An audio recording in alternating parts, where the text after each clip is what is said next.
Hola, buenos días. Somos Carla Miranda Flores, secretaria general de Almas Cautivas, y a Rivera Morales, que es nuestra presidenta, y queremos agradecerles por estar aquí con nosotras, por tomarse el interés en la cuestión trans en el sistema penitenciario, que es un tema que no se había trabajado aquí, pues no solo en el DF, sino en México. Y pues les dejo con unas palabras de la presidenta, Rivera. Buenos días, muchas gracias por acompañarnos. Lo importante de los esfuerzos de Carla, gracias por invitarnos, Carlita, creo que ya es de alguna manera comenzar a aterrizar en todos los aspectos las identidades trans. Y la realidad es que las identidades trans también están en el sistema penitenciario. Entonces, nosotros desde Almas Cautivas pues trabajamos en dos frentes, en incidencia para políticas públicas de las mujeres trans que se desarrollan en un contexto de libertad, pero también cómo las causas y consecuencias y efectos se ven reflejados en el sistema penitenciario, nada más que de manera potencializada. Y Almas Cautivas trabaja estos dos frentes, trabaja por fuera y trabaja dentro del sistema penitenciario en la comunidad LGBTI. Pero en esta ocasión únicamente vamos a abordar el tema de las mujeres trans en religión.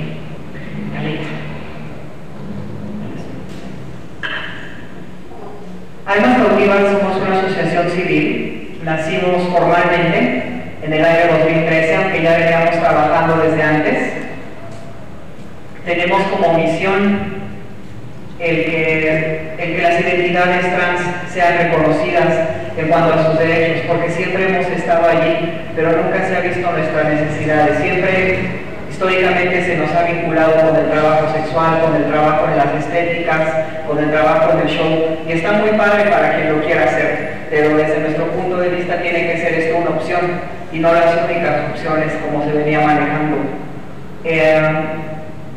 En cuanto a las identidades trans en el sistema penitenciario, pues nos hemos dado cuenta que es un círculo muy triste que se sigue replicando, porque nos corren de la casa muy pronto, porque estamos sin ninguna educación en la calle, sin tener principios, sin tener una red de apoyo.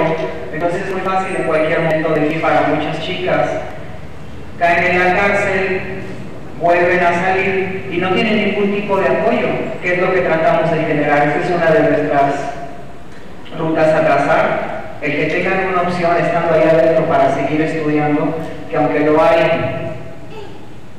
no hay la motivación, y que cuando salgan tengan otras opciones, que no tengan que regresar al trabajo sexual y seguir delinquiendo.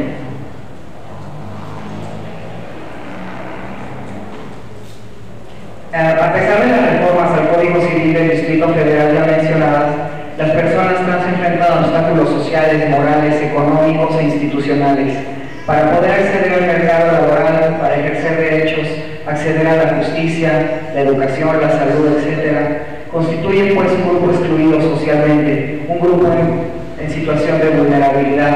Y esto es porque incluso dentro del sistema penitenciario, las grandes empresas que dan trabajo a las personas que están recluidas no lo hacen con las identidades, se nos discrimina allá adentro y acá afuera.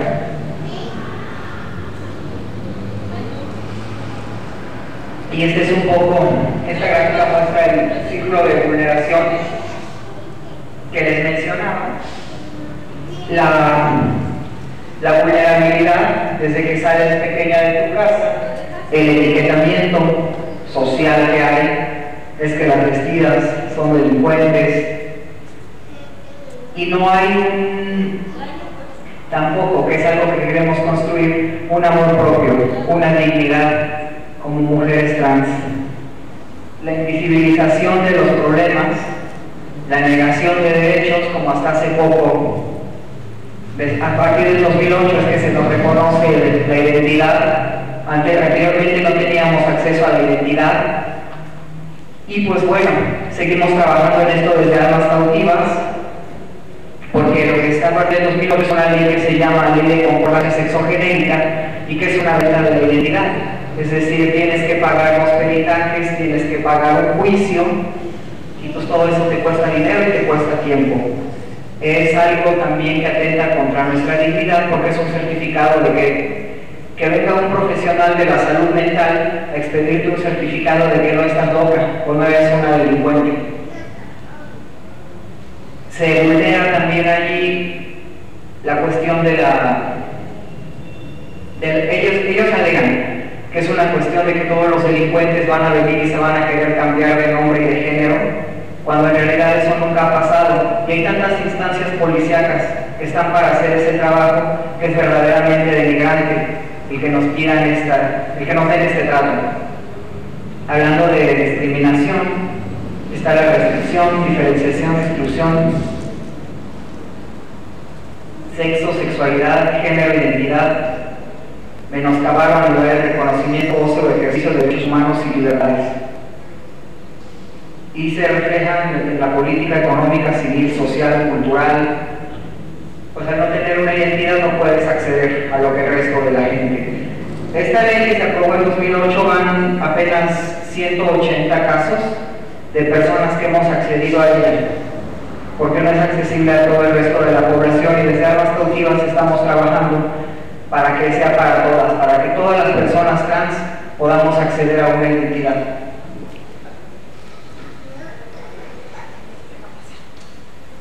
Los niveles de discriminación son personal, institucional, estructural. Institucional, pues bueno, ya lo había mencionado.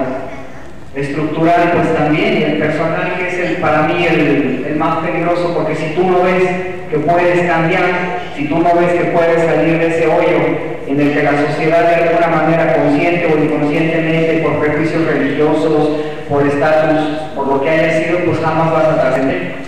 Entonces, esto para nosotros es importante que cada persona sexual se dé un valor y apoyarlas para que tengan una mejor calidad de vida.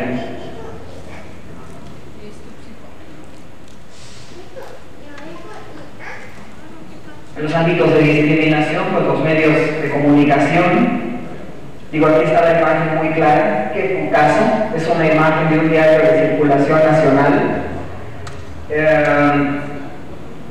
Las sociedades bíblicas o cristianas, digo, espectaculares, con frases llamando al odio: no te echarás con varón como con mujer, es abominación.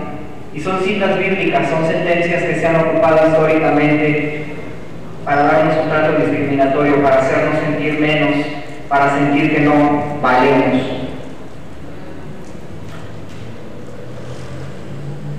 La transexualidad no es una enfermedad fuera de los manuales de enfermedades, y es algo que estamos tratando, porque a pesar de que hay un día contra la homofobia, la homosexualidad, el lesbianismo se descatalogó dentro de las enfermedades sexuales, de las patologías, pero nosotras como personas transexuales seguimos catalogadas ahí.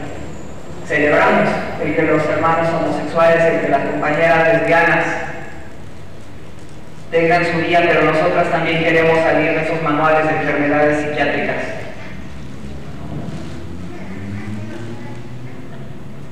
Actitudes ante la diversidad: negar, aceptar, reconocer, respetar, integrar, celebrar.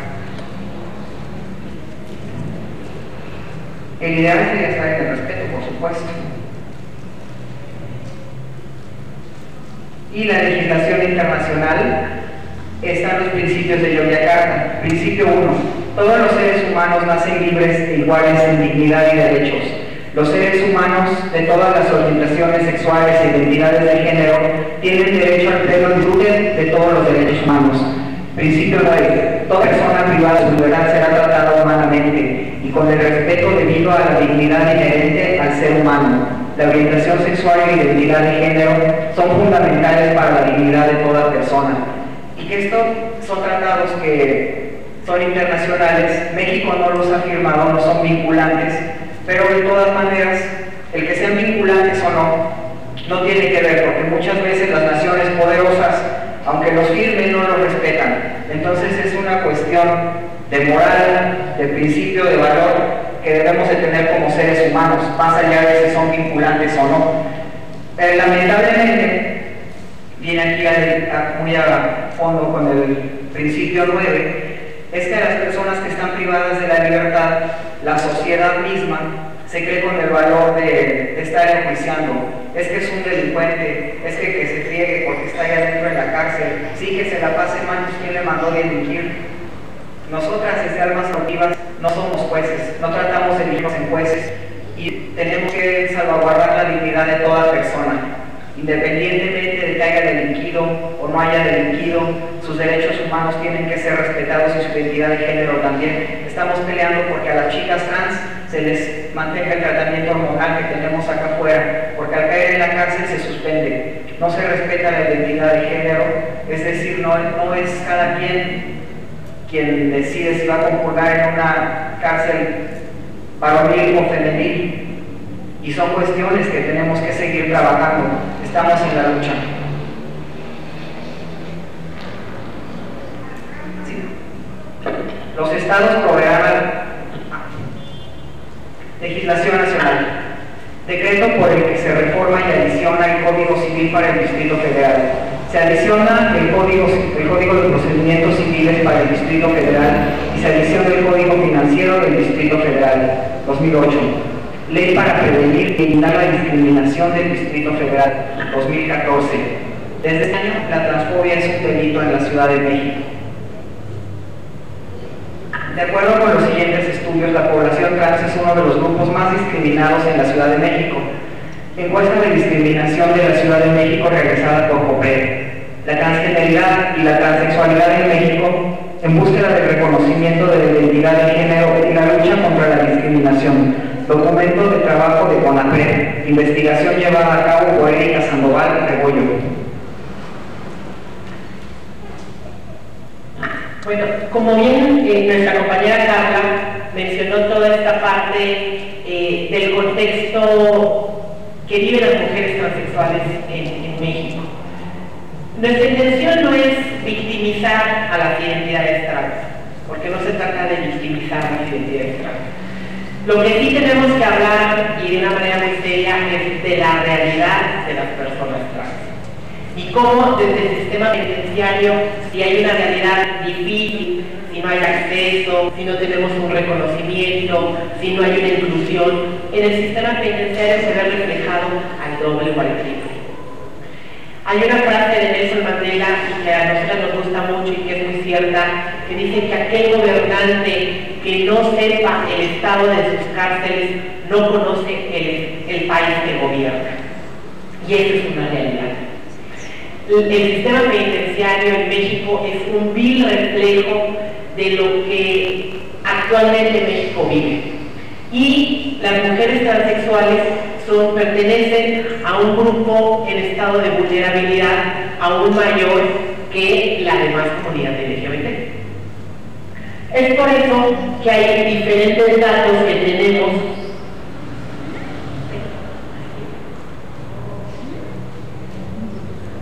tenemos diferentes datos de cuál es la situación en general de las mujeres trans en reclusión. El 42% tiene primaria, el 39% únicamente secundaria, el 12% preparatoria, el 4% sin escolaridad y el 3% estudios superiores. Estas cifras son muy similares a las que hay afuera. Se repite exactamente igual. Aquí es donde nos estamos reflejando cómo las mujeres transexuales también no tenemos el acceso a la educación formal, porque viene toda esta parafernalia del bullying, porque viene toda esta parafernalia que te sacan, que te excluyen del hogar, que no puedes acceder a un estudio porque se dan estas burlas, no hay un respeto, no hay una identidad, o simplemente porque no tienes la fortaleza para afrontar esa situación todos los días. Entonces, estos son los datos en el sistema penitenciario, pero que son exactamente lo mismo en la situación en México general, ¿no? El 29% de las mujeres trans declararon que han vivido alguna vez en la calle. Estamos hablando de 3 personas de cada 10 han vivido en la calle a partir de los 16 años.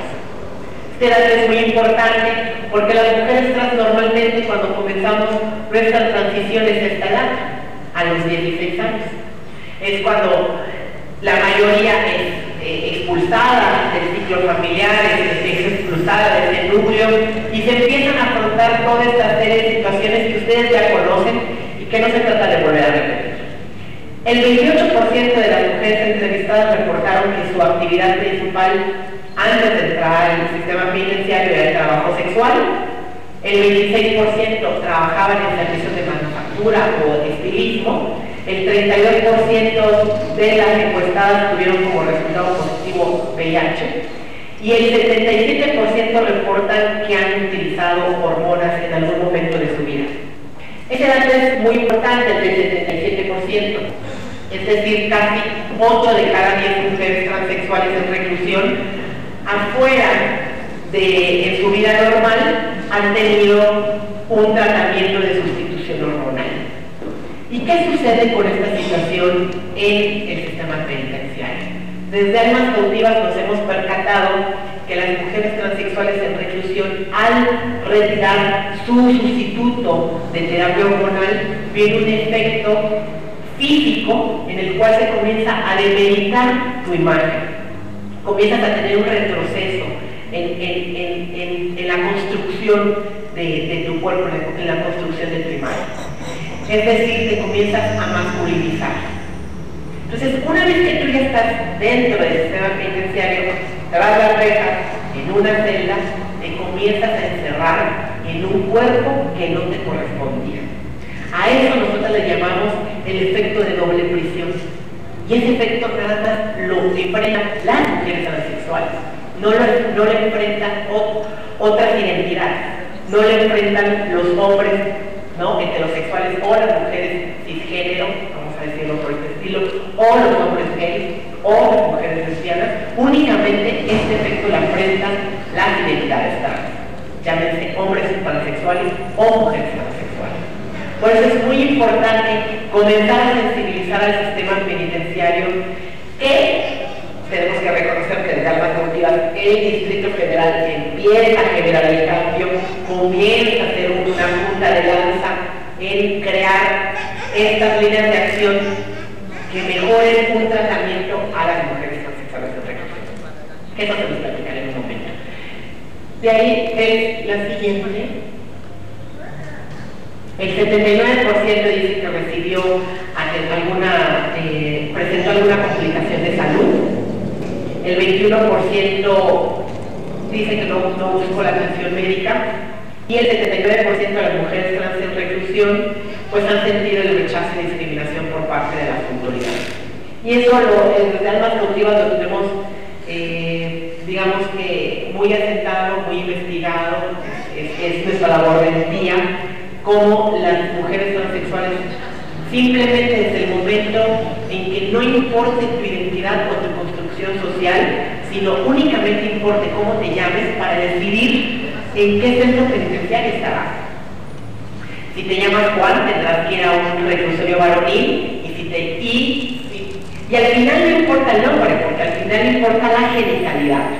Porque yo me puedo llamar María y no tener una designación sexual genérica, y de todos modos me mandarán a un reclusorio varonil, ¿no? Y esta concepción es la que debemos de comenzar a cambiar desde el sistema penitenciario, que hoy comienza a tener esta apertura.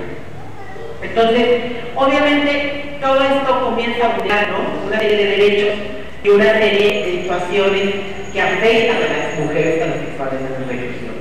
La mayoría de las mujeres transexuales en reclusión están por delitos de robo, no graves, delitos pequeños, en donde es reflejado su mismo estilo de vida, ¿no? La mayoría son personas que han ejercido el trabajo sexual y por alguna situación tuvieron que cometer un robo y son enviadas a las cárceles. Nosotros desde Almas Cautivas lo que queremos poner en la mesa en el sistema penitenciario del Distrito Federal es que se comience a quitar el término de reclusorios varoniles o reclusorios femeniles. Creo que se tiene que comenzar a ver que hay reclusorios para personas, porque ni en todos los reclusorios varoniles hay varones, ni en todos los reclusorios femeniles hay mujeres. Entonces desde ahí tenemos que comenzar a crear líneas de acción y tratamientos de adecuación dirigidos a personas, sin necesidad de tener que poner etiquetas, sin necesidad de tener, porque al final de cuentas eso limita. Las mujeres transexuales están en un reclusorio varonil, pero entonces no puede haber un tratamiento de, por ejemplo, hormonal, porque es específicamente de mujer, porque están en un reclusorio varonil, ¿no? Entonces, ¿cómo el término limita el acceso a derechos y limita el acceso a servicios, al final de cuentas? Entonces, desde darnos también esta parte es muy importante, ¿no? Que se comience a ver a las personas privadas de su libertad como personas, como seres humanos, sin estarlos teniendo que etiquetar en que si son varones o son mujeres, porque la realidad es que no es así. Entonces, obviamente toda esta parte de las mujeres transexuales específicamente, y también esto lo viven la mayoría de la comunidad LGBT, si desde afuera las personas que pertenecemos a la comunidad LGBT, digamos de alguna manera, la mayoría está un poco aislada del círculo familiar, pues en el sistema penitenciario todavía se ve reflejado al cuadro de esos ciclos, ¿no? Enfrentas dos ciclos de vulnerabilidad todavía mayor, por pertenecer a la comunidad LGBT y por estar en reclusión, ¿no? Entonces se enfrentan cada vez a mayor discriminación. Dentro de los centros penitenciarios hay una oferta penitenciaria de trabajo, de la cual también la comunidad LGBT está excluida. No se les permite trabajar en la oferta laboral dentro de los centros penitenciarios por ser de la comunidad LGBT, o por tener VIH, o por ser indígena, o, en fin, ¿no? Es Y entonces nosotros estamos convencidas de temas cautivas que tenemos que comenzar a crear acciones afirmativas también desde el mismo sistema penitenciario. Es por eso que nosotras enarbolamos mucho la bandera de la justicia, pero de la real justicia. No se nos puede, a la mayoría de las mujeres trans, no se les puede juzgar como cualquier mexicano cuando todos nuestros accesos a nuestros derechos han sido violentados y no han sido negados.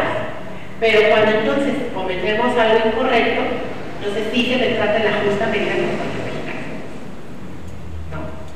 Y creo que tampoco puede ser así.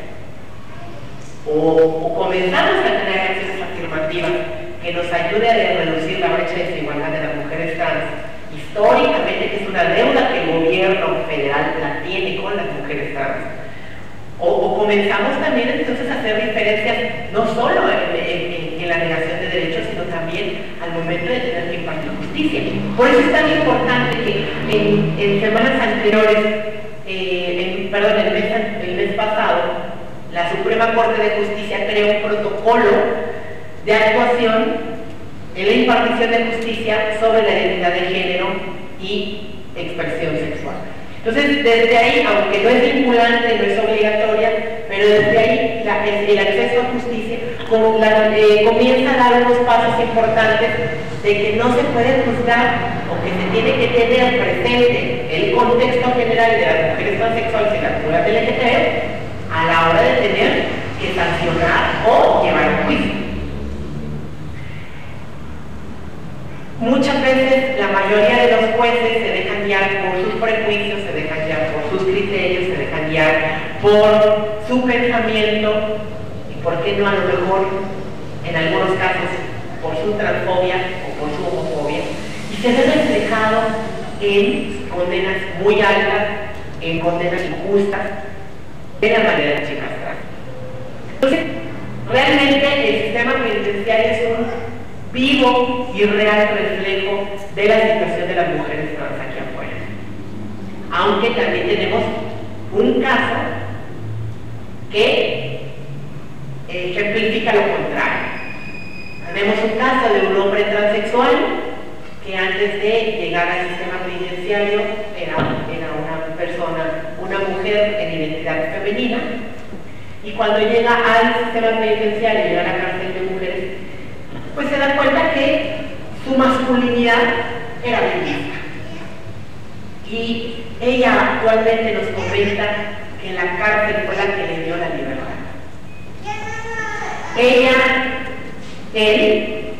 ahora sí, se desarrolla dentro del sistema penitenciario y no desea salir, no desea querer, aún no cree que hay un México en donde ella pueda realizarse, él pueda realizarse como un hombre transexual, como lo hace actualmente en la cárcel. Entonces tenemos estas dos partes, ¿no? En algún momento algunas le dan la libertad y en algún momento les quita la libertad.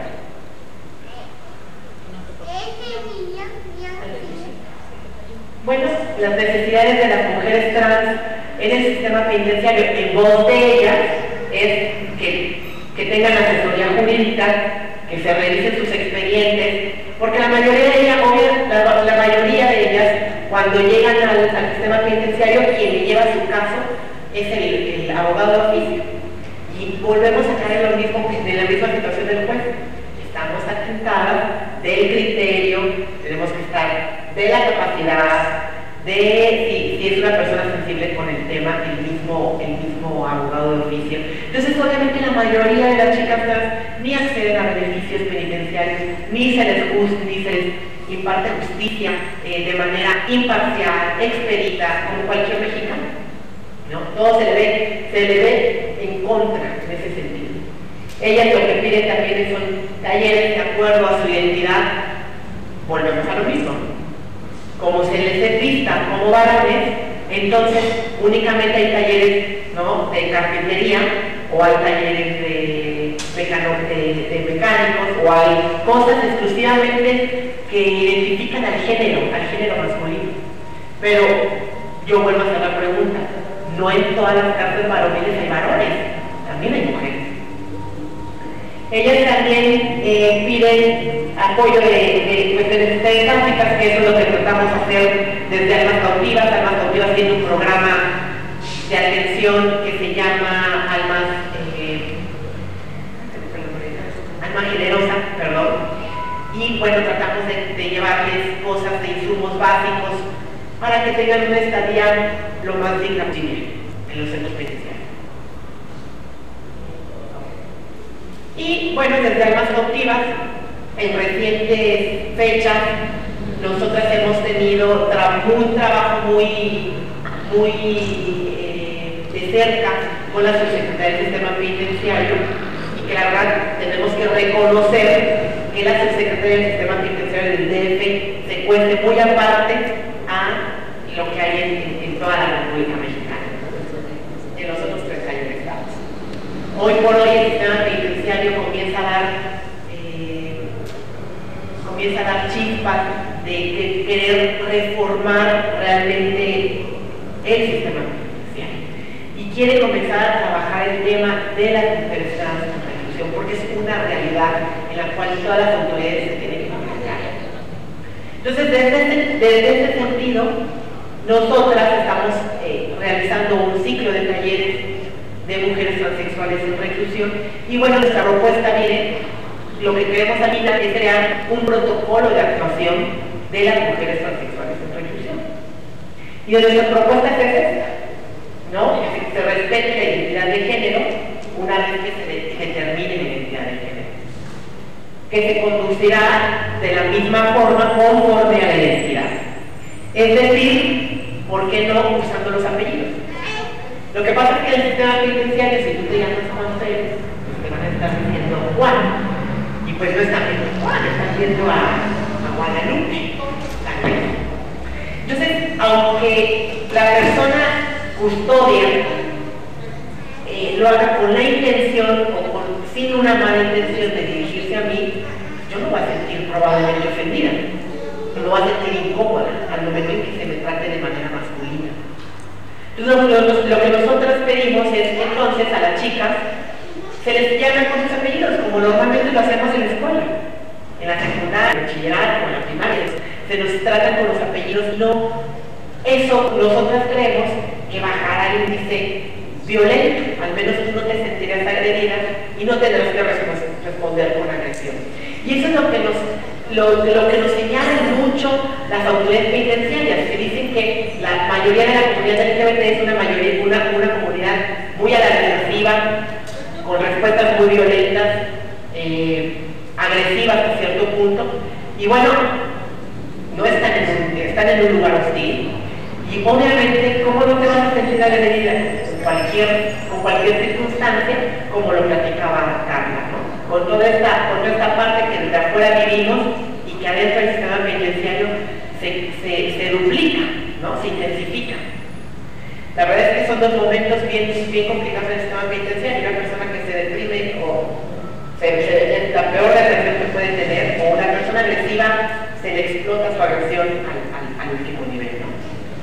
También lo que nosotros proponemos es que se den indicadores y dignos a las mujeres sexuales, estableciendo acciones adecuadas y laborales especializadas para prevenir todo tipo de discriminación. En uno de nuestros talleres, una de las personas custodias nos comentaba, bueno, es que no le podemos dar, a una chica trans no le podemos dar la comisión de cocina, porque si tiene VIH entonces va a infectar a todas las personas que de alimentación, ¿no? Entonces, ¿cómo la falta de información te lleva a estos niveles de discriminación tan fuertes que se ven reflejados en las mujeres transexuales, ¿no? Y así, por más que de alguna manera, ya desafortunadamente las mujeres transexuales pues se ven vistas como personas enfermas, como lo decía Carla, desde esta parte de la patologización de la transexualidad. Y bueno, y el VIH, pues ya ni por qué lo platicamos. También proponemos que no se refieran a las personas transexuales en términos peyorativos, denostativos, discriminatorios, que sabemos que es un sistema complicado, es un sistema machista, es un sistema androcéntrico, es un sistema heteronormativo, que adentro de los sistemas penitenciarios, bueno, si aquí afuera sucede, adentro es mucho peor. Ahí sí puede decir yo que es un bullying todos los días y de manera intensa las 24 horas del día, pero también esta labor de armas cultivas, comenzar a cambiar la perspectiva y comenzar a sensibilizar a la misma población, simplemente respeten. Y yo creo que eso ya lograríamos muchísimo. Que en las revisiones preventivas se procure que sea realizada por el personal del sexo que corresponda a la identidad de género de la persona. Si yo soy una persona transexual visiblemente, yo tenga que tener un cateo o me tengan que revisar, porque una cosa es seguir las reglas del sistema penitenciario y otra cosa son los actos discriminatorios. Bueno, pues que entonces en mi caso pues sea una mujer custodia que sea que tenga que realizar esa actividad. Respetar pues obviamente los principios de presunción y garantizar el derecho de honor a la intimidad, a la propia imagen y a la protección de la misma como medida de no discriminación. Esas son como nuestras propuestas a la misma subsecretaría para crear este protocolo de actuación de las mujeres transexuales, y que estamos seguras que será otro trato y será otra situación de las mujeres trans en reclusión. Como decíamos hace rato, no se trata de victimizar, no se trata de denunciar, no se trata de alguna manera exagerar en la situación de las mujeres transexuales, pero es una realidad que hoy en día tiene el sistema penitenciario, es una realidad que hoy en día el sistema penitenciario del DF quiere comenzar a cambiar, y que esperamos que estas propuestas y que este trabajo se vea reflejado no nada más en el Distrito Federal, sino que se vea reflejado a nivel federal. Que a nivel federal no hay, es una realidad que tenemos una Comisión Nacional de Derechos Humanos dormida, al igual que CONACYT.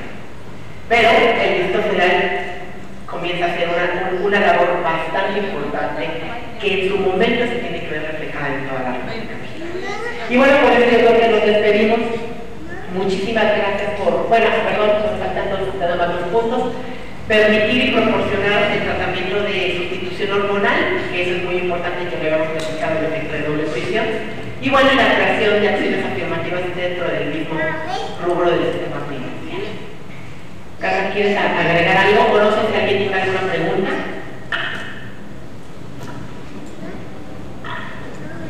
Bueno, primero que nada, mi nombre es Jonathan Velasco, soy maestro en Derecho.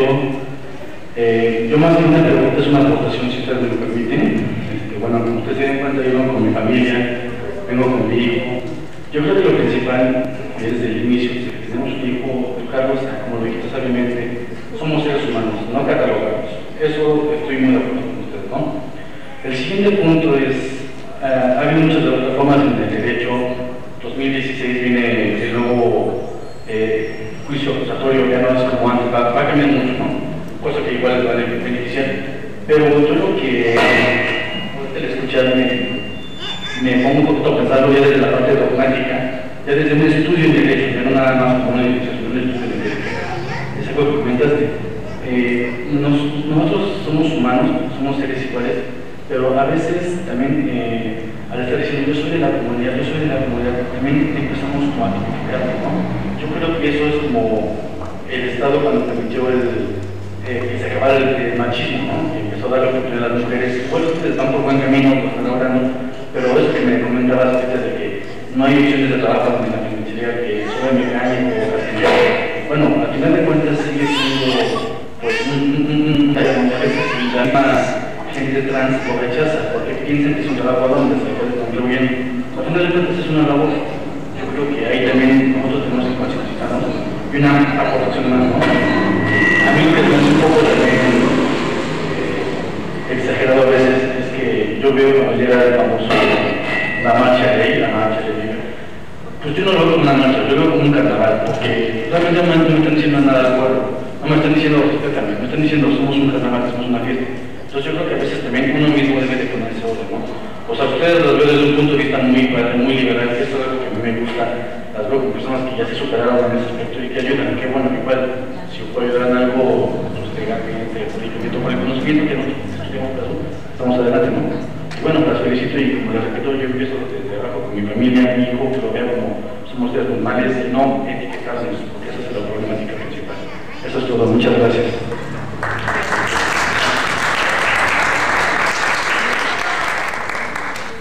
Hola, buenas tardes, mi nombre es Jimena Dos Santos. Me llamó la atención el comentario del caballero. A final de cuentas, la diversidad humana tiene un espectro bastante amplio, ¿no? Bien lo marca la Constitución Política en su artículo número 1, que todos los ciudadanos mexicanos, sin importar su orientación de identidad de género, tenemos libertad de expresión. Me pregunto yo por qué entonces no satanizamos a la gente que está en carnavales de Veracruz, en carnavales de playas, ¿no? Que están semidesnudos, hacen orgías en la calle, en el, ¿cómo se llama? El Cervantino también, que hay orgías. No sé por qué nada más se nos señala a la comunidad trans o gay, porque vamos haciendo una militancia, una política de que el cuerpo es nuestro, no es del pueblo. Pero toda esta gente heterosexual cisgénero que hace sus orgías en la calle a la vista de infantes, no se les dice nada. Qué curioso, ¿no? Que la sociedad quiere únicamente recriminarnos a nosotras, vamos a dentro de este estereotipo, ¿no? Y una parte muy cierta, muchas veces podemos hablar desde fuera del huracán, sin embargo, el caballero, al parecer, no es una persona trans y no entiende la capacidad de una mujer para no dedicarse a trabajos pesados que dentro de la construcción individual del ser humano no tienes el talento. O yo si te pongo a ti a peinar o aplicar unas luces o hacer un facial, ¿sabrías llevar a cabo el protocolo para identificar una piel? ¿O te gustaría desarrollarlo a que te pusieran a ti una opción, herrería, mecánica, etcétera? Hay una cuestión en psicología humanista que marca el desarrollo pleno de los seres humanos, y esto es la optimización de sus recursos naturales individuales para los cuales pueda tener una mejor proyección. Y si en este caso una persona que está en encierro se le trata de ofrecer una herramienta para optimizar su naturaleza propia, lo más óptimo, como lo marcan normas cautivas, es que se le ofrezcan actividades para que pueda tener una reinserción sociocultural y una adaptación laboral en la sociedad. Si nos ponemos a pensar en la libertad de elección y no en la imposición de actividades, los seres humanos tendremos mayores oportunidades de ser libres. Así que una persona desnuda o con ropa tiene los mismos derechos y las mismas garantías. Así que dejemos de satanizar a las personas que en las marchas, que sí, efectivamente ha sido un carnaval y es parte de la diversidad de la expresión humana. porque así como existen esas personas que pueden llevar un determinado desnudo, a final de cuentas creo que los seres humanos venimos desnudos a este planeta, y el pecado que se le pone al cuerpo desnudo, pues es el perjuicio de la gente, ¿no? A una persona que puede tener una profesión tal cual, economista, licenciada, médico, etcétera, etcétera, pues yo creo que tiene el mismo derecho, ¿no? Y los mismos respetos como nos marca nuestra Constitución, y no como el criterio subjetivo de muchas personas. Gracias.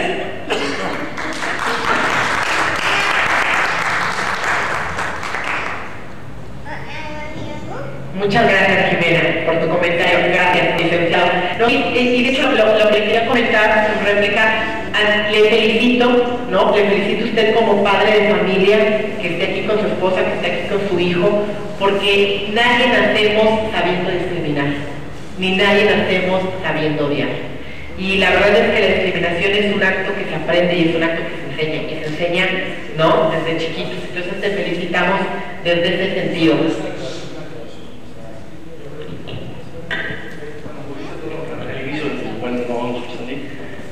Yo no entiendo por qué esa especie de teólogo y caballero no sabe, ¿no?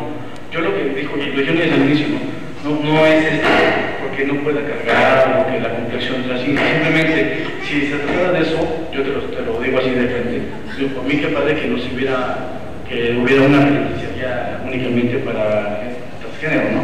Sería algo muy padre, algo muy distinto, porque no tendría que comportar. Al final de cuentas, la gente que está dentro está privada de su libertad, no de sus acciones, no de todos los demás valores que marca la Constitución. Artículo 1 tú dices que todos somos iguales. Y al estar haciendo uno esas diferencias de porque soy transgénero, mujer, no puedo cargar, no puedo todo, yo creo que eso nos vuelve a repetir lo mismo. Estamos otra vez empezando a dividirnos.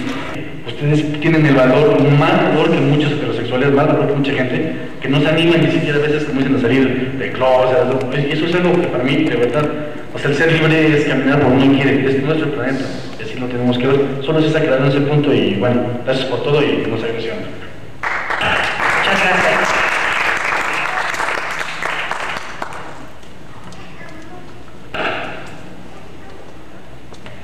Hola, mi pregunta, bueno, tengo dos preguntas. La primera, no sé si dieron el dato o si saben cuántas mujeres trans hay en reclusión. Digo, yo sé que igual no trabajan todo el día, porque sería como mucho, ¿no? Pero ese sobre todo. Y la segunda es, hablaron sobre como una manifestación de violencia extrema y por otro lado, como una depresión, así como de lo peor en esta vulnerabilidad que hay de las mujeres en reclusión. Entonces, me gustaría saber, digamos, cómo se manifiesta este tipo de violencia extrema por parte de las mujeres trans hacia, digamos, que quien discrimina, o sea, en ciertos casos en reclusión, digamos, cómo se manifiesta esta violencia extrema por parte de las mujeres y igualmente la depresión, cómo se manifiesta, es decir, digamos que en términos como más reales. Gracias. Contesto a tu primera pregunta. Actualmente en el sistema penitenciario, en los centros penitenciarios del Distrito Federal, hay 105 mujeres transexuales recluidas en los diferentes centros penitenciarios del Distrito Federal. Como comunidad LGBT, en total son 455 personas de la comunidad LGBT y solo 105 pertenecen a las mujeres transexuales en reclusión. Hoy ya tiene acceso a esas cifras porque ya la misma subsecretaría del sistema penitenciario comienza a hacer esa clasificación que antes no lo hacía así. Antes únicamente englobaba a todos en comunidad LGBT. No había una diferencia. Hoy sí ya podemos saber cuántas mujeres lesbianas hay, cuántas mujeres transexuales hay, cuántas mujeres transgénero hay, cuántas personas intersexuales hay, cuántos hombres gays hay. Entonces, hoy sí ya se tiene esa clasificación. Y de mujeres transexuales son 105 mujeres transexuales en el Distrito Federal, ¿no? Si lo aterrizamos en cuestión de porcentaje, bueno, si la comunidad LGBT en total son 450, estamos hablando de un 25% reflejado en mujeres transexuales en reclusión del Distrito Federal. Y conforme a tu otra pregunta, bueno, los actos discriminatorios que afrontan las personas transexuales en el sistema penitenciario como ejemplos, ¿a eso te referías? ¿Sí? Como un ejemplo. Bueno, Hoy por hoy, muchas de ellas sufrieron el atentado de cortarles el cabello, ¿no? Y eso, hoy con la ley que tenemos del COPRED, desde la ley federal, desde la ley de erradicar y eliminar la discriminación en la Ciudad de México, la transfobia está tipificada como un delito y eso es un acto completamente transfóbico. Puede haber hombres heterosexuales con el cabello largo y a ellos no, con aretes, y a ellos no se les aplica un reglamento, no se les aplica ese criterio, y a una mujer trans, y por ser trans, inmediatamente se le corta el cabello, por ejemplo.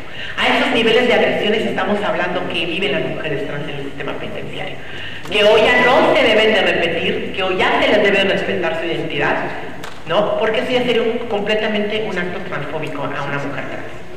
Y bueno, han enfrentado violencias extremas, como una violación, por ejemplo. También tenemos casos de personas violadas, tenemos casos de personas golpeadas brutalmente por el personal operativo de las cárceles, en donde simplemente por una revisión o porque tengan que adecuarse a un reglamento y ellas no estén de acuerdo en base a su criterio, bueno, se les contesta con una agresión física.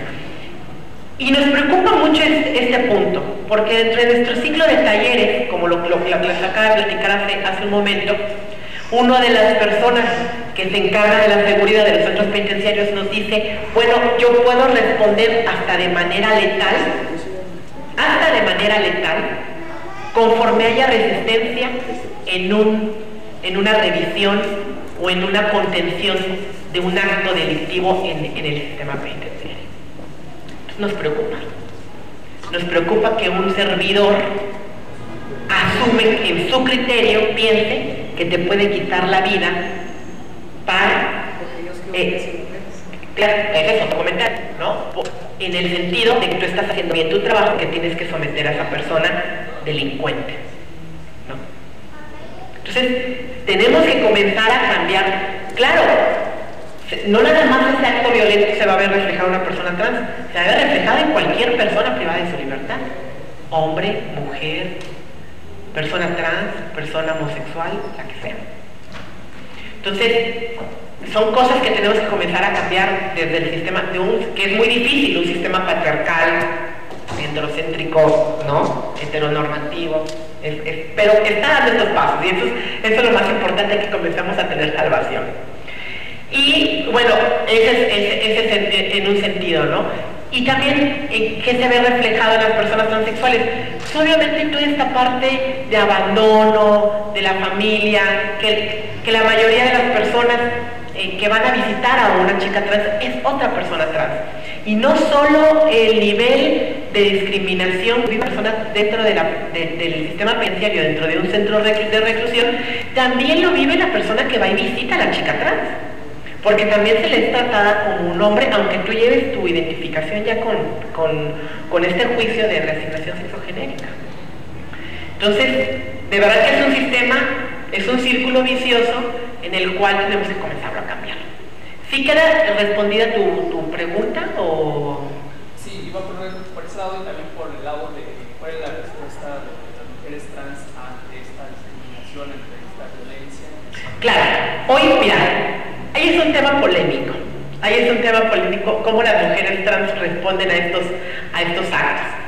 En muchos, que eso es una de las principales preocupaciones del sistema penitenciario. El personal de custodia a nosotros nos comenta que no les pueden decir ya nada a las chicas trans, que esté reglamentado o que esté dentro de los lineamientos que cualquier persona se tiene que alinear, porque entonces ya lo alegan como me estás discriminando, me estás haciendo menos, me estás violentando, eres transfóbico. En efecto, hay un uso excesivo de los términos de parte de la comunidad y de parte de las mujeres transexuales, que no solo lo viven las personas que están dentro del sistema penitenciario, también se replica aquí afuera. Sí hay un uso excesivo de ello. Pero es perfectamente normal, porque es parte de que estamos siendo apenas una comunidad que nos estamos comenzando a empoderar con el acceso a la información, con el acceso, hay que comenzar a sensibilizar a nuestra misma población qué sí es discriminación y qué no es discriminación. Entonces, esta parte, pues ellas obviamente son personas que muchas de ellas se comienzan a tener acceso a esta información de sus derechos, y esa es una de las labores principales desde Almas Cautivas, en tener mujeres transexuales en los reclusorios empoderadas, que sepan cuáles son sus derechos, pero también cuáles son sus obligaciones, ¿no? Entonces, para no caer en lo que te acabo de contestar, que no se use de manera excesiva estos términos. ¿Sí? En esto quedó. Bueno, ¿no hay otra pregunta? ¿Comentario al respecto? Pues muchísimas gracias por escucharnos, por compartir sus experiencias, gracias a las personas que nos preguntaron, gracias Jimena por tu comentario. De verdad, muchísimas gracias, estamos muy honradas y hacen falta estos espacios para las mujeres transexuales, y que la información sea un arma de libertad, ¿no? Que nos libere la información, más no que nos limite. Muchísimas gracias.